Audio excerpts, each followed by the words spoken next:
memakan harta anak yatim dengan cara yang zolim. Nih, memang lezat. Anak yatim itu nggak tahu urusan apa-apa. Kita diamanahkan untuk mengurusinya. Kadang-kadang dibentuklah panitia penyantunan yatim piatu. Yatimnya mah tetap kelaparan, panitianya yang pada gendut.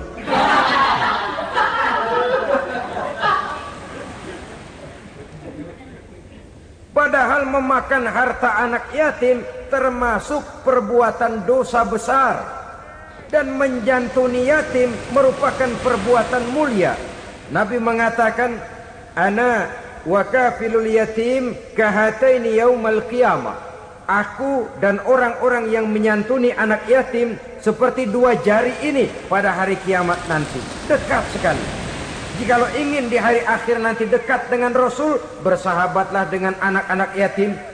Jadilah pengurus anak-anak yatim. Bangunlah panti-panti asuhan yatim.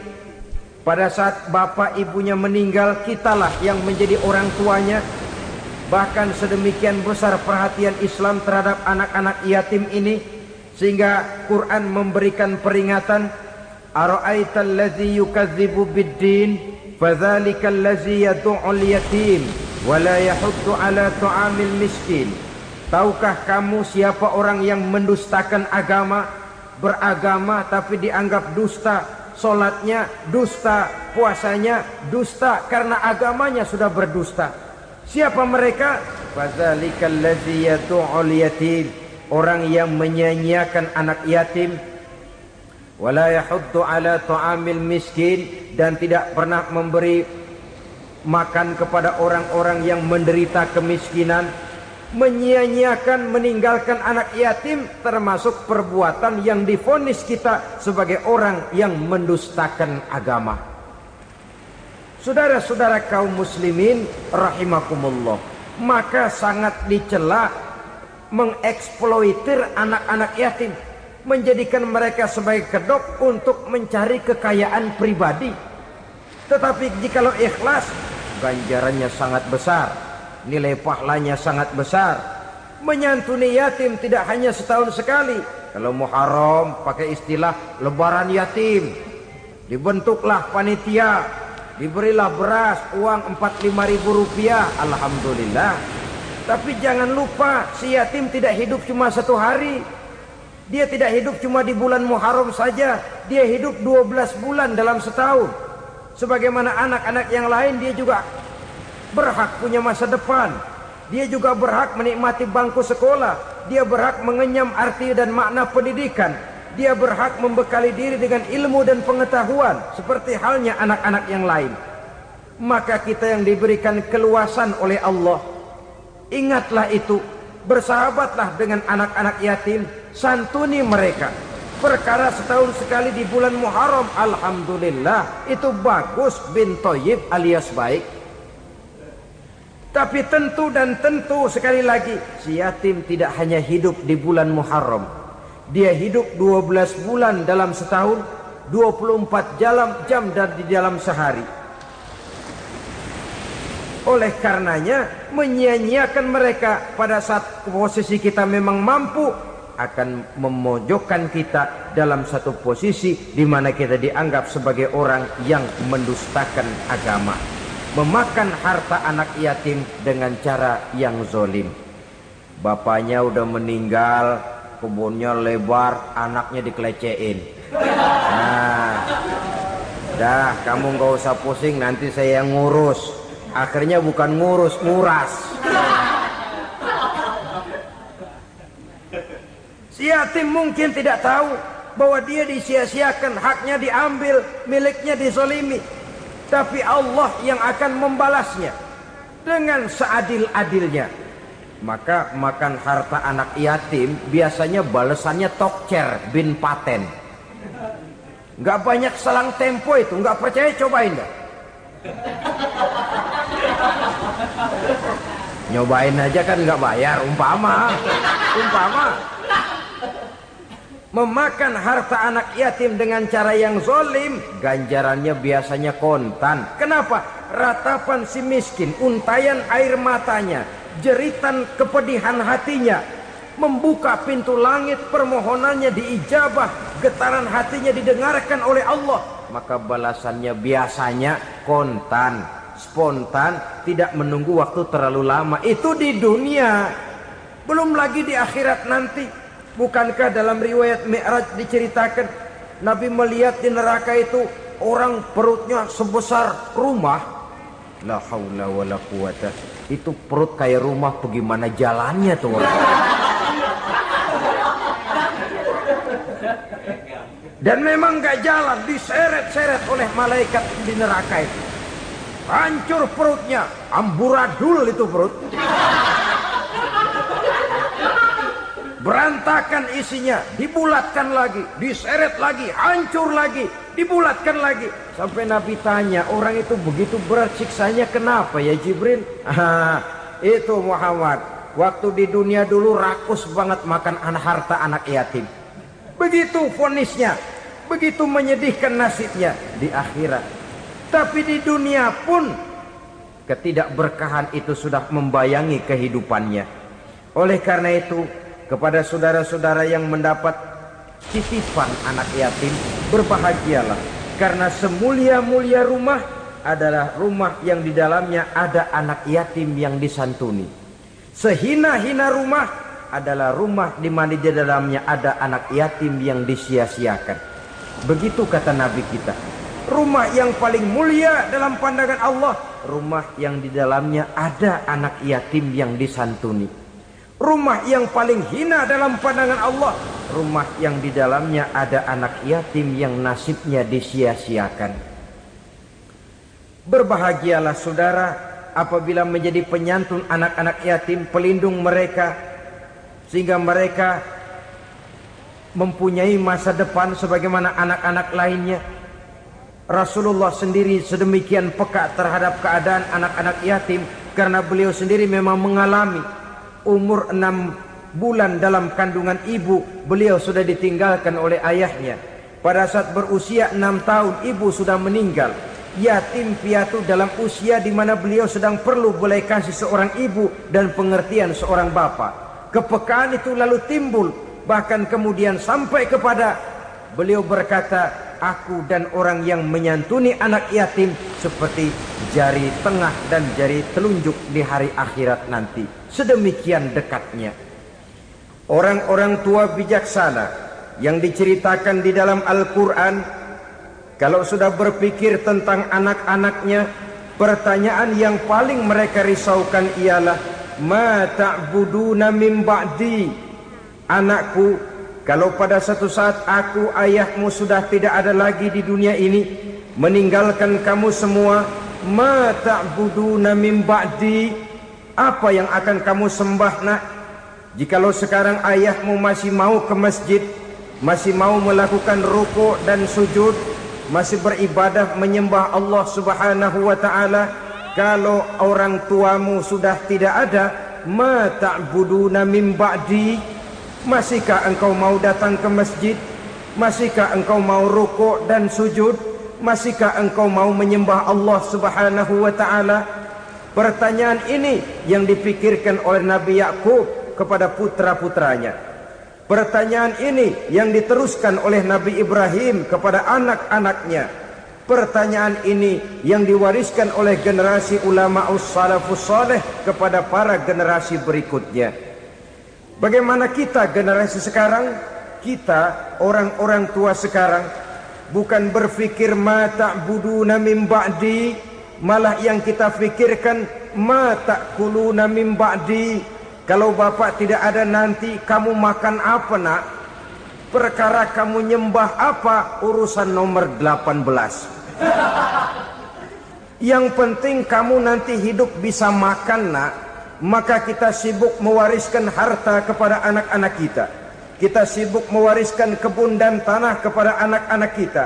Kita sibuk mewariskan pabrik kepada anak-anak kita, sementara kita lupa mewariskan intan yang paling mahal, mewariskan mutiara yang paling berharga, yaitu nilai iman kepada Allah Subhanahu wa ta'ala. Alangkah baiknya apabila warisan harta, warisan tanah dan kebun, warisan rumah dan pabrik, didasari lebih dahulu dengan mewariskan nilai iman kepada Allah Subhanahu wa ta'ala. Sebagai orang-orang tua, kita boleh bersedih kalau anak kita tidak mengerti komputer. Kita boleh bersedih kalau anak kita tidak mengerti matematika. Kita boleh bersedih kalau anak kita tidak mengerti bahasa Inggris.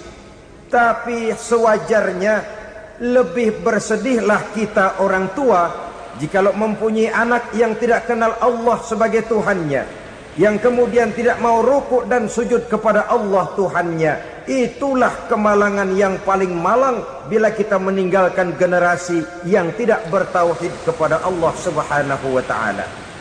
Betapapun anak kita tidak ngerti komputer, saudara, paling-paling kerugiannya cuma kerugian dunia.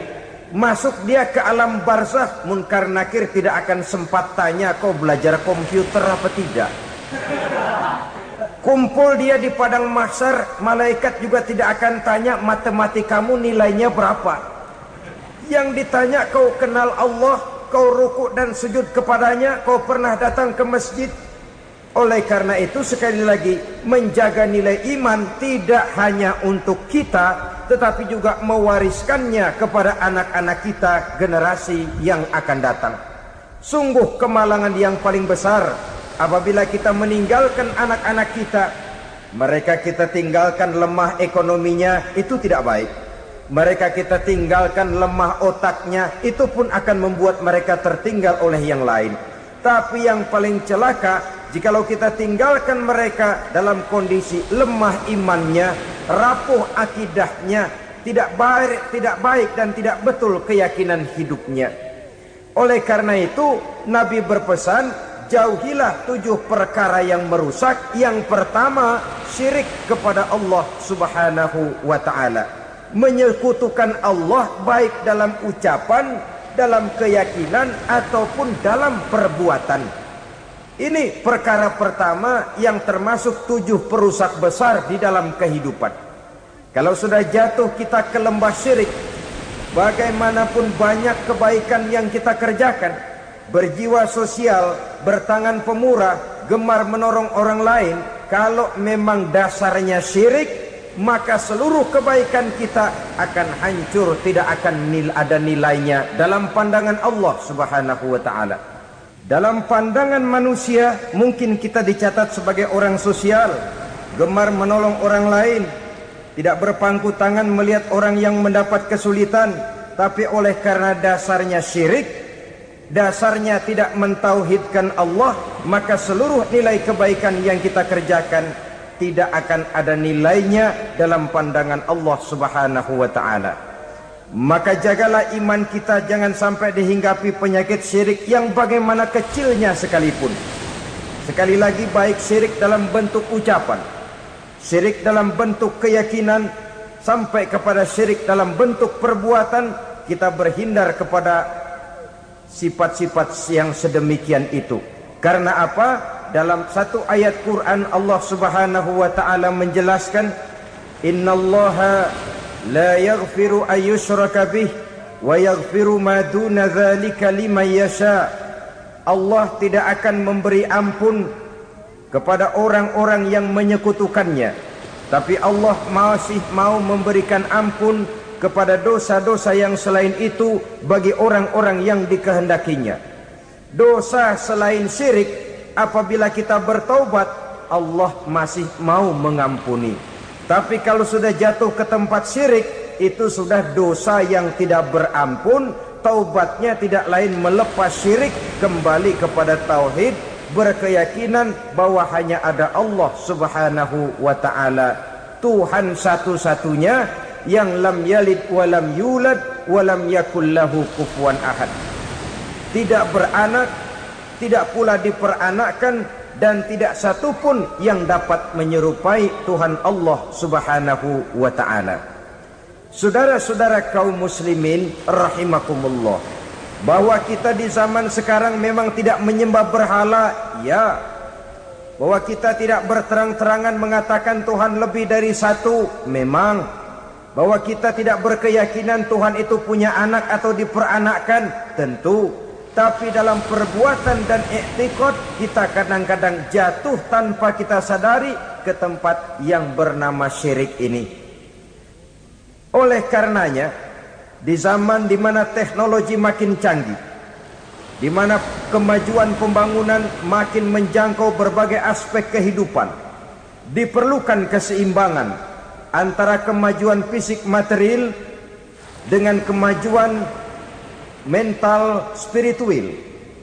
Apabila tidak ada keseimbangan, yang terwujud tentulah kepincangan, yang diawali dengan pincangnya cara kita berpikir, sehingga pada akhirnya akan mengarah kepada pincangnya cara kita berbuat dan bertindak di dalam kehidupan kita. Oleh karena itu Nabi berpesan, jauhilah sifat syirik, karena syirik merupakan dosa yang teramat besar. Ini sifat merusak yang pertama. Yang kedua, kata Nabi, wasihra, jauhilah sihir. Sihir ini juga termasuk perkara yang merusak kehidupan. Kita semua sama-sama maklum bahwa sihir sebenarnya bukan persoalan baru. Sejak sebelum datang Islam, sihir itu sudah ada. Di zaman Yunani kuno, sihir ada. Di zaman Mesir kuno, di zaman Cina kuno, dan yang lain-lain yang serba kuno, sihir itu sudah ada. Bahkan para nabi pun, para rasul yang diutus oleh Allah Subhanahu wa ta'ala, senantiasa berhadapan dengan ahli-ahli sihir untuk menguji kebenaran dari misi yang mereka bawa. Sihir adalah perbuatan di luar kebiasaan yang bisa dikerjakan oleh ahlinya dengan bantuan jin atau setan. Hukum mempelajari sihir adalah haram, mengamalkannya lebih haram lagi. Sebab itu saudara-saudara, sihir merupakan perbuatan merusak yang harus kita jauhi. Ciri-ciri daripada perbuatan sihir, pertama, ia mengandung tipuan, bayangan khayal. Di zaman Nabi Musa misalnya, orang melihat tambang-tambang itu seperti ular. Nabi Musa melayangkan tongkatnya menjadi ular-ular besar yang memakan ular-ular kecil ciptaan tukang-tukang sihir Fir'aun tadi. Lalu sihir bisa terjadi dengan bantuan jin kafir atau setan. Kemudian ciri yang ketiga, sifatnya halus dan tersembunyi. Taruh kata ada seorang ahli sihir yang mempergunakan ayat-ayat Quran sebagai jompa-jampe, sebagai baca-bacaan, itu cuma sekedar kedok. Tujuannya tidak lain menjadikan agama sebagai ketok untuk membenarkan cara yang dimurkai oleh Allah Subhanahu wa ta'ala. Satu hadis yang diriwayatkan oleh Imam Bazar dan Tabrani, Nabi berpesan, laisa minna man tatayyara lahu au takahhana au tukuhhina lahu au sahira lahu. Tidak termasuk ke dalam golonganku, kata Nabi. Tidak termasuk umatku. Siapa mereka? Man tatayyara lahu, orang yang bertatoyur. Apa tatoyur itu? Dari kalimat toyaro, artinya terbang. Toir biasa diartikan dengan burung. Tatoyaro percaya kepada suara-suara burung. Man tatoyaro lahu, mempercayai, meyakini dengan benar-benar kepada suara beburungan. Kan suka ada itu, nah bunyi burung tuh, maling liwat. Maling liwat. Burung bunyi, maling liwat. Itu termasuk tatoyaro lahu, percaya kepada suara burung. Kan aneh kalau suara orang nggak dipercaya, suara burung malah dipercaya. Ada ustadz ceramah, kiai ngaji, nggak mau didengerin, burung dengerin bener. Nah, suaranya dari sebelah mana? Belah kulon. Nah, itu tandanya ano. Habis dihitung-hitung, itu termasuk tatoyaro lahu. Au takahana, atau bertenung, autukuhina atau minta ditenungkan, au sahirolahu atau melakukan perbuatan sihir atau minta disihirkan. Laisa minna, tidak termasuk ke dalam golonganku, kata Nabi. Sehingga dengan demikian saudara-saudara, menghadapi sihir dengan sihir sekalipun termasuk perbuatan yang tidak diajarkan oleh agama.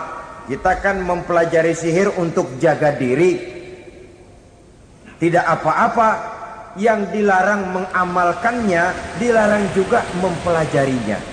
Sebab orang kalau sudah mengetahui, biasanya lalu terangsang untuk mencoba. Kalau percobaannya berhasil, biasanya terangsang untuk coba lagi dan coba lagi. Pada akhirnya ketagihan, lalu beralih menjadi profesi, apalagi itu nanti bisa mendatangkan hasil uang. Saudara-saudara kaum muslimin rahimakumullah, kita manusia makhluk nyata, kita hidup di alam nyata, terikat oleh sunnatullah, causality. Oleh karenanya bagi kita keyakinan yang penuh, keikhlasan di dalam bertuhankan Allah, penyerahan diri sepenuhnya hanya kepadanya, itu sudah merupakan obat penangkal yang sangat ampuh agar kita tidak terkena penyakit-penyakit yang dibuat oleh setan dan para pembantunya. Sehingga beberapa ayat Quran mengajarkan, misalnya a'udzu bikalimatillahi tammati min syarri ma khalaq, atau bismillazi la yadurru ma'asmihi syai'un fil ardi wala fis sama, dengan menyebut nama Allah yang tidak bisa mendatangkan bahaya sedikit pun, dari baik yang datang dari langit maupun yang datang dari bumi. Jiwa yang kosong dari keyakinan yang penuh kepada Allah, jiwa yang penuh was-was dan ragu-ragu, itu yang mudah terserang oleh penyakit-penyakit yang dikerjakan oleh para tukang-tukang sihir, yaitu oleh setan dan seluruh para pembantunya. Kemudian hadis kedua yang diriwayatkan oleh Imam Ibnu Hibban, Nabi bersabda, la yadkhulul jannata mudminu khamrin wala mu'minu bisihrin wala qati'u rahmin. Tidak masuk surga. Ini Nabi yang bilang, tidak masuk surga. Siapa itu? Pertama, mudminu khamrin, orang yang berkekalan dalam mabuk. Selalu mudminun itu sudah menjadi perbuatan rutinnya, tidak kapok-kapoknya, teler seumur hidup. Mudminu khamrin, tidak masuk surga orang yang selalu bermabuk-mabukan. Yang kedua, wala mu'minu bisihrin, orang mukmin tapi main sihir. Ini juga oleh Nabi diperingatkan, tidak akan masuk surga orang mukmin tapi suka main sihir. Wala qati'u rahmin, dan tidak juga orang yang memutuskan silaturahmi. Tiga macam manusia yang diperingatkan Nabi tidak akan masuk surga: orang yang selalu mabuk, orang mukmin yang main sihir, dan orang yang memutuskan silaturahmi. Saudara-saudara kaum muslimin rahimakumullah. Lalu orang berkata, kenapa dilarang kita bersihir padahal Rasul sendiri kan punya mukjizat? Nah, kita memang harus membedakan antara mukjizat dengan sihir. Dalam kehidupan agama kita kenal ada yang namanya mukjizat, ada yang namanya karomah atau keramat biasa diucapkan, ada yang namanya maunah, ada yang namanya irhas, ada juga yang namanya sihir. Kesemuanya ini berbeda, saudara-saudara. Yang dinamakan mukjizat itu khusus untuk para rasul saja. Satu kejadian luar biasa yang terjadi dilakukan oleh Rasul atas izin dari Allah Subhanahu wa ta'ala. Perbedaannya dengan sihir jelas.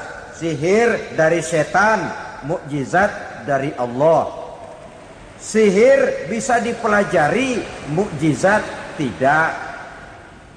Sihir umumnya untuk maksud-maksud yang tidak baik, sedangkan mukjizat untuk memperkuat kebenaran yang disampaikan oleh para rasul dan ditentang oleh umatnya. Bahkan kafir Quraisy dahulu menganggap orang-orang ahli sihir itu berada dalam satu posisi yang hina, sehingga mereka mengatakan dan menuduh Nabi Muhammad sebagai tukang sihir. Tuduhan sebagai tukang sihir adalah tuduhan yang sangat aib dan hina. Di tengah masyarakat kufar jahiliyah, kedudukan tukang sihir dipandang sebagai kedudukan yang hina, sehingga mereka mengejek Nabi dengan sebutan tukang sihir. Jadi mukjizat hanya untuk Rasul saja. Kemudian karomah. Karomah ini asal kata dari karomah, kehormatan, kemuliaan yang diberikan Allah kepada hamba-hambanya yang rajin mendekatkan diri kepadanya. Oleh karena ketekunannya melaksanakan ibadah, Allah memberikan keistimewaan kepada orang itu, yang dengan keistimewaannya dia bisa mengerjakan yang tidak bisa dikerjakan oleh orang lain. Karomah hanya bisa dicapai dengan prestasi ibadah.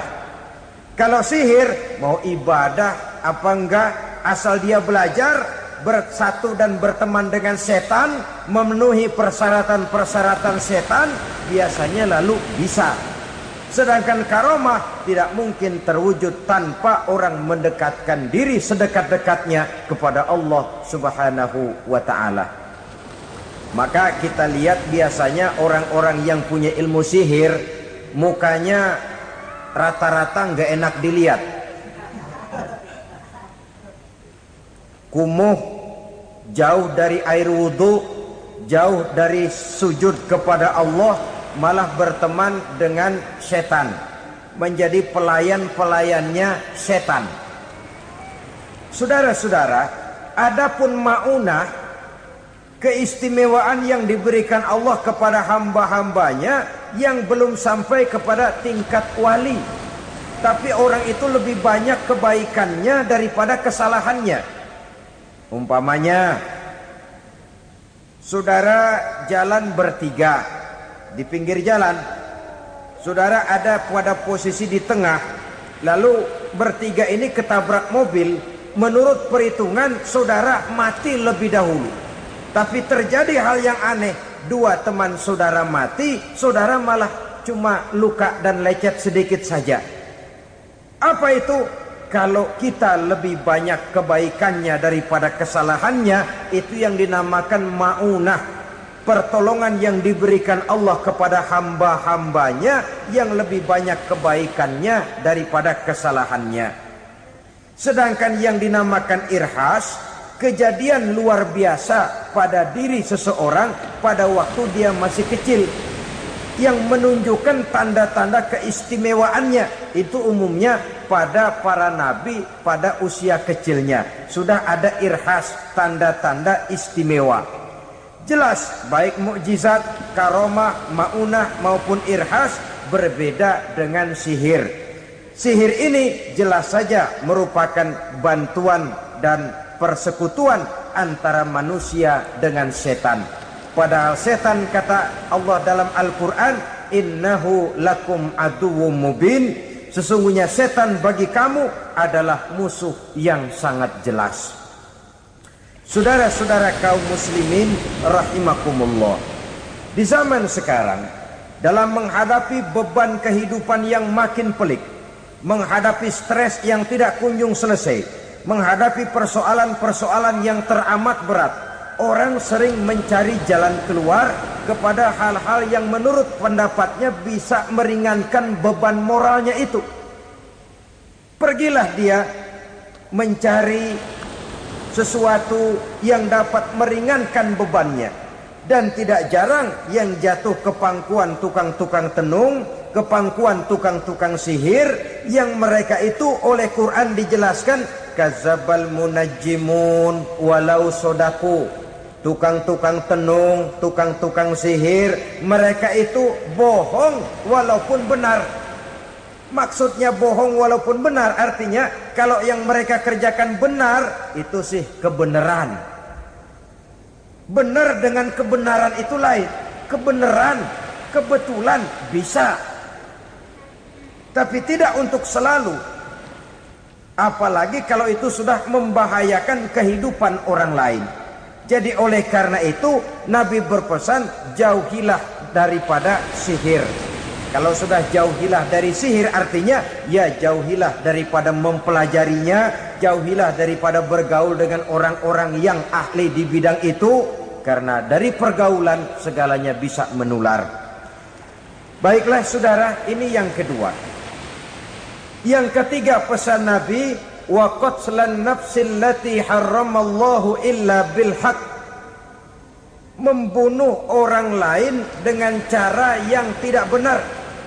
Membunuh orang yang diharamkan oleh Allah Subhanahu wa taala untuk melakukannya kecuali dengan alasan yang benar. Kita tahu Islam adalah agama damai. Sesuai dengan namanya, ia tidak dikembangkan dengan pedang dan kekerasan. Ia dikembangkan dengan keteladanan dan tuntunan moral. Oleh karena Islam bukan agama kekerasan, Islam pun tidak mementingkan dan mengajarkan kekerasan kecuali dengan alasan yang benar dan bisa dipertanggungjawabkan.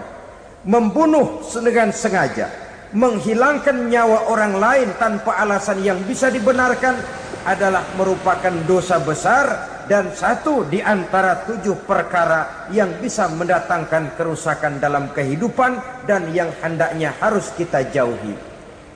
Saudara-saudara kaum muslimin rahimakumullah, beberapa waktu yang lalu di sebuah kota kecil yang indah bernama New Auckland. Saudara tahu New Auckland? Itu dari Gunung Kidul masih ngidul lagi. Pernah diadakan satu seminar yang membicarakan bagaimana menyelamatkan masyarakat manusia dari bahaya Perang Dunia Ketiga. Diperkirakan kalau terjadi Perang Dunia Ketiga, manusia tidak akan tersisa. Sebab apa? Pada waktu itu cadangan nuklir yang dimiliki oleh bersama Amerika dan Rusia konon sudah sanggup memusnahkan 6 miliar manusia pada saat jumlah manusia baru 5 miliar. Jadi kelebihan nuklir dunia ini. Kalau terjadi Perang Dunia Ketiga, sulit manusia untuk tersisa. Maka dibahaslah di dalam seminar itu, wah, supaya tidak terjadi Perang Dunia Ketiga, maka perlombaan membuat senjata-senjata canggih, alat-alat pembunuh modern harus segera dibatasi. Dibahas, tidak mungkin kita membatasi perlombaan membuat senjata. Kenapa? Makin maju ilmu dan teknologi, makin canggih senjata yang ditemukan. Atom sudah meningkat menjadi nuklir, nuklir sudah meningkat menjadi neutron, dan kita tahu bom yang bernama neutron ini bom yang cukup membunuh tanpa perlu merusak. Artinya kalau dia diledakkan di kota kita ini, bangunan utuh, jembatan tidak ambruk, rumah-rumah tetap berdiri, tapi semua yang bernama hidup mati. Itu katanya lebih sopan dari bom atom. Sebab kalau si atom ini sudah membunuh, merusak pula. Neutron cukup membunuh saja tanpa perlu merusak. Jadi majunya senjata-senjata teknologi sebagai akibat yang logis dari kemajuan ilmu pengetahuan ini tidak bisa kita batasi. Dan memang sebenarnya yang bahaya bukan senjatanya, tapi manusia yang mengendalikan senjata itu. Mereka kembali kepada prinsip the man behind the gun. Bukan senjatanya yang bahaya, tapi manusia yang mengendalikan senjata itu yang bahaya. Walaupun senjatanya modern, katakanlah model M16 umpamanya, kalau yang mengendalikannya orang beriman, insya Allah aman. Tapi biar megang cuma senapan angin, kalau yang megang orang brutal, ngeri kita deket-deket. Apalagi kalau memang bukan ahlinya menggunakan senjata, bisa ngeker kaki kena jidat.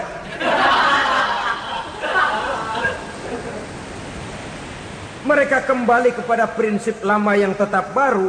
Bukan senjatanya yang harus dibatasi, manusia yang mengendalikan senjata itu yang perlu dibicarakan. Nah, kalau begitu, agar manusia tidak mempergunakan senjata sewenang-wenang, apa yang harus kita lakukan? Ya, manusianya harus bermoral. Ya, tapi moral yang mana? Di dunia ini banyak ajaran tentang moral. Itu pun mudah saja. Di sini kan kita undang saja ahli dari berbagai agama untuk membicarakan konsep perdamaian menurut agamanya masing-masing. Baik, setuju itu? Setuju. Maka tampillah para ahli agama, mereka kembali kepada prinsip moral daripada konsep yang terkandung di dalam ajaran agama untuk menegakkan perdamaian. Mula-mula naiklah ahli dari agama Hindu, dibacakan konsep perdamaian menurut ajaran agama Hindu, bahwa untuk damai manusia harus meninggalkan nafsu keduniaannya, menempuh samsara dan sebagainya untuk mencapai nirwana, menjauhi kemegahan dan kemewahan dunia. Ini lalu dibahas, rasanya juga tidak mungkin ini. Kemudian dari agama Nasrani, bahwa untuk damai manusia harus menciptakan sifat kasih sayang. Kalau ditampar pipi kiri, berikan pipi yang kanan. Kalau diberikan selendang, berikan baju. Nanti orang kasihan, lalu dia tidak akan nampar lagi. Ketika ini dibahas, ternyata rasanya pun tidak mungkin bisa diterima. Karena apa? Di zaman sekarang orang ditampar pipi kiri, dikasih pipi kanan. Bukan kasihan, gemes. Damai belum tentu, bonyok udah jelas. Lalu ketika dibacakan konsep perdamaian menurut Quran, di mana disampaikan ayat wa jazaa'u sayyi'atin sayyi'atun misluha faman afa wa aslaha fa ajruhu 'ala Allah. Balasan terhadap satu kejahatan adalah kejahatan yang seimbang, tetapi barang siapa yang memberi maaf dan mencari jalan damai, itulah yang terbaik dan akan mendapat pahala dari Allah Subhanahu wa ta'ala. Kamu tidak salah ditampar pipi kirimu, tampar lagi pipi kirinya sekeras dia menampar pipi kirimu.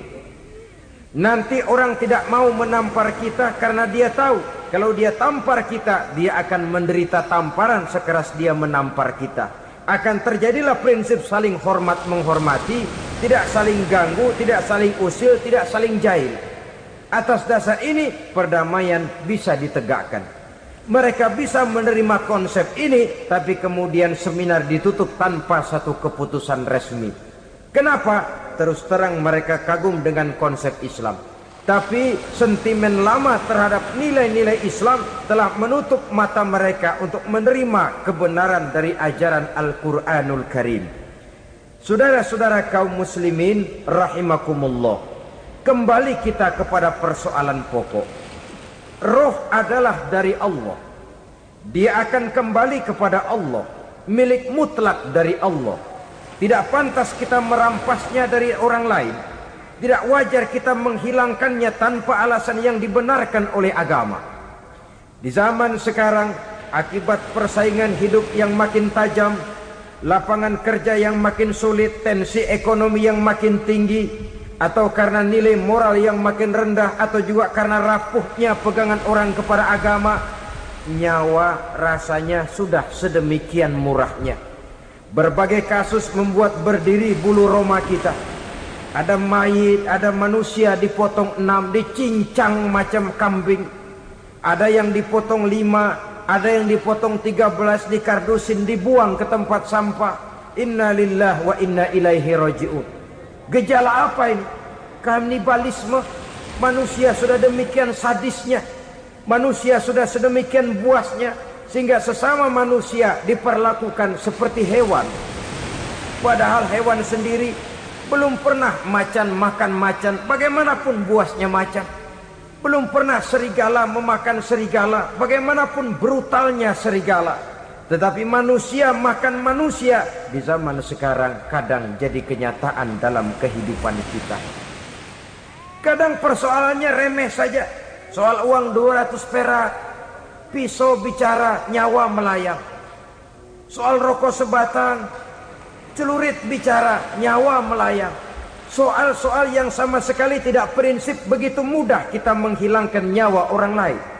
Padahal Nabi pernah memperingatkan, apabila dua orang muslim sudah berkelahi dan berbunuh-bunuhan, al-qatil wal maqtul finnar, yang membunuh dan yang terbunuh dua-duanya neraka.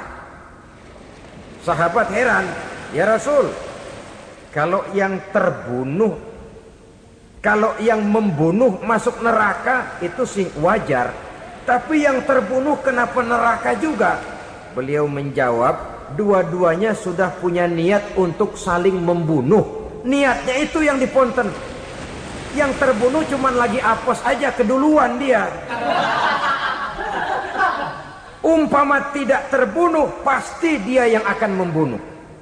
Oleh karenanya al-qatil wal maktul, yang membunuh dan yang dibunuh finnar, dua-duanya masuk ke dalam neraka.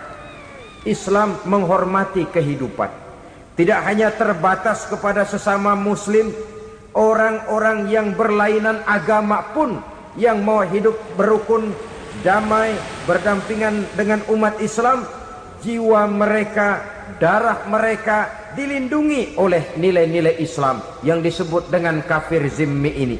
Mengganggu mereka sama saja dengan mengganggu aku, kata Nabi. Jadi oleh karena itu sayangilah sesama. Kehidupan adalah anugerah Allah, bukan wewenang kita untuk mencabutnya dari orang lain, bukan wewenang kita untuk merampas dan menghilangkannya dari orang lain.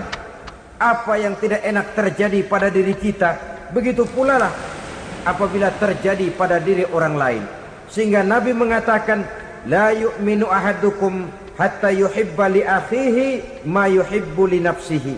Belum dikatakan beriman seseorang kamu apabila dia belum mencintai saudaranya seperti ia mencintai dirinya sendiri. Apa yang enak dirasakan oleh orang lain, enak juga dirasakan oleh dia. Mengukur orang lain dengan diri sendiri.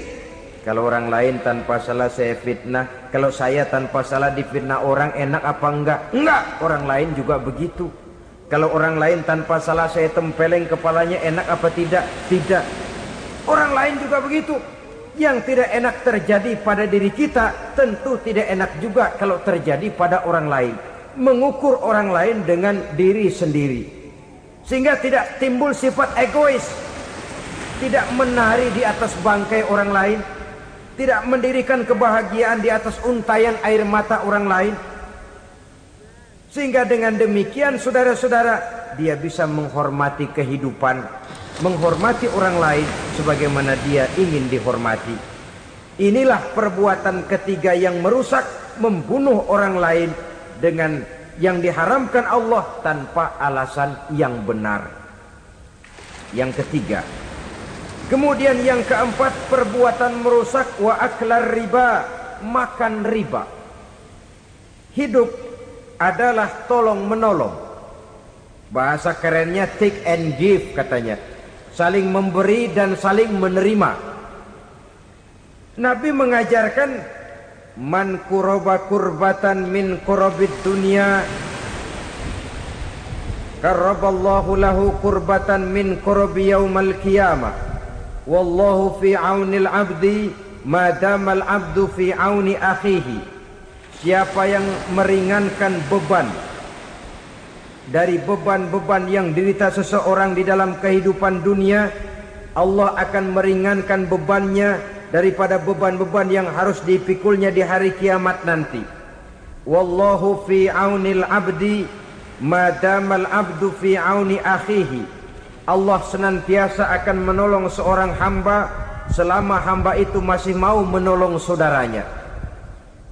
Allah selalu akan menolong seorang hamba selama hamba itu masih mau menolong saudaranya.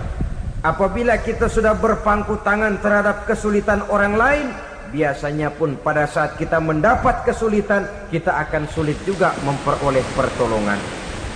Nah, riba alias renten, kedoknya adalah menolong orang, tapi sama juga bulu buntutnya dilepas, palanya dicekek.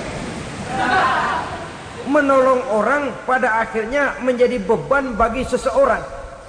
Dan memang mencari orang-orang yang berada dalam posisi kesulitan, biasanya di daerah-daerah di mana musim paceklik, jadi lapangan kerja sulit, sedangkan urusan perut tidak bisa ditunda.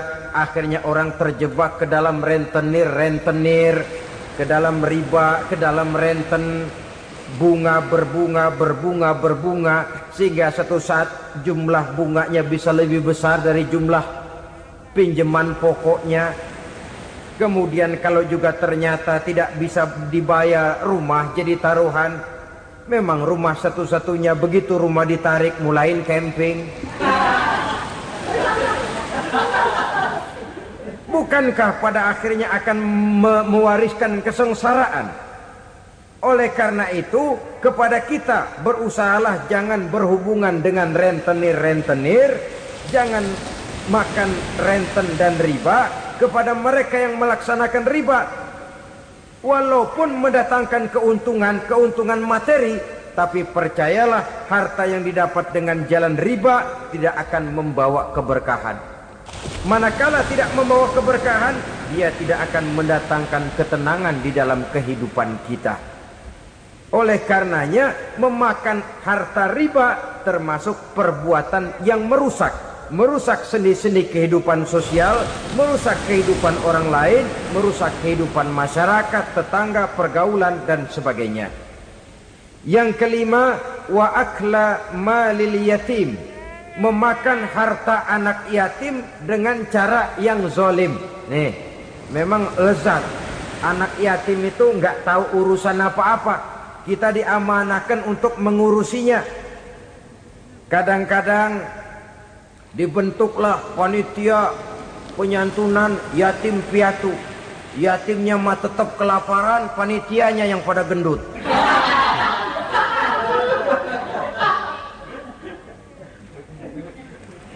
Padahal memakan harta anak yatim termasuk perbuatan dosa besar. Dan menjantuni yatim merupakan perbuatan mulia. Nabi mengatakan, ana wa kafilul yatim kahataini yaumal qiyamah. Aku dan orang-orang yang menyantuni anak yatim seperti dua jari ini pada hari kiamat nanti. Dekat sekali. Jikalau ingin di hari akhir nanti dekat dengan Rasul, bersahabatlah dengan anak-anak yatim. Jadilah pengurus anak-anak yatim. Bangunlah panti-panti asuhan yatim. Pada saat bapak ibunya meninggal, kitalah yang menjadi orang tuanya. Bahkan sedemikian besar perhatian Islam terhadap anak-anak yatim ini, sehingga Quran memberikan peringatan, ara'aital ladzi yukadzibu bid-din fadzalikal ladzi yad'ul yatim wa la yahuddu ala ta'amil miskin. Tahukah kamu siapa orang yang mendustakan agama? Beragama tapi dianggap dusta, solatnya dusta, puasanya dusta, karena agamanya sudah berdusta. Siapa mereka? Fadzalikal ladzi yad'ul yatim, orang yang menyia-nyiakan anak yatim. Wala yahuddu ala ta'amil miskin, dan tidak pernah memberi makan kepada orang-orang yang menderita kemiskinan. Menyia-nyiakan, meninggalkan anak yatim termasuk perbuatan yang divonis kita sebagai orang yang mendustakan agama. Saudara-saudara kaum muslimin rahimakumullah, maka sangat dicela mengeksploitir anak-anak yatim, menjadikan mereka sebagai kedok untuk mencari kekayaan pribadi. Tetapi jikalau ikhlas, ganjarannya sangat besar. nilai pahalanya sangat besar. Menyantuni yatim tidak hanya setahun sekali. Kalau Muharram pakai istilah lebaran yatim. Dibentuklah panitia, diberilah beras, uang 4-5 ribu rupiah, alhamdulillah. Tapi jangan lupa, si yatim tidak hidup cuma satu hari. Dia tidak hidup cuma di bulan Muharram saja. Dia hidup 12 bulan dalam setahun. Sebagaimana anak-anak yang lain, dia juga berhak punya masa depan. Dia juga berhak menikmati bangku sekolah. Dia berhak mengenyam arti dan makna pendidikan. Dia berhak membekali diri dengan ilmu dan pengetahuan, seperti halnya anak-anak yang lain. Maka kita yang diberikan keluasan oleh Allah, ingatlah itu, bersahabatlah dengan anak-anak yatim, santuni mereka. Perkara setahun sekali di bulan Muharram, alhamdulillah, itu bagus bin Thayyib alias baik. Tapi tentu dan tentu sekali lagi, si yatim tidak hanya hidup di bulan Muharram. Dia hidup 12 bulan dalam setahun, 24 jam di dalam sehari. Oleh karenanya, menyia-nyiakan mereka pada saat posisi kita memang mampu akan memojokkan kita dalam satu posisi di mana kita dianggap sebagai orang yang mendustakan agama. Memakan harta anak yatim dengan cara yang zolim. Bapaknya udah meninggal, kebunnya lebar, anaknya dikelecehin. Nah, dah kamu gak usah pusing, nanti saya yang ngurus. Akhirnya bukan ngurus, nguras. Si yatim mungkin tidak tahu bahwa dia disia-siakan, haknya diambil, miliknya dizolimi. Tapi Allah yang akan membalasnya dengan seadil-adilnya. Maka makan harta anak yatim biasanya balasannya tokcer bin paten. Nggak banyak selang tempo itu, nggak percaya cobain dah. Nyobain aja kan nggak bayar, umpama.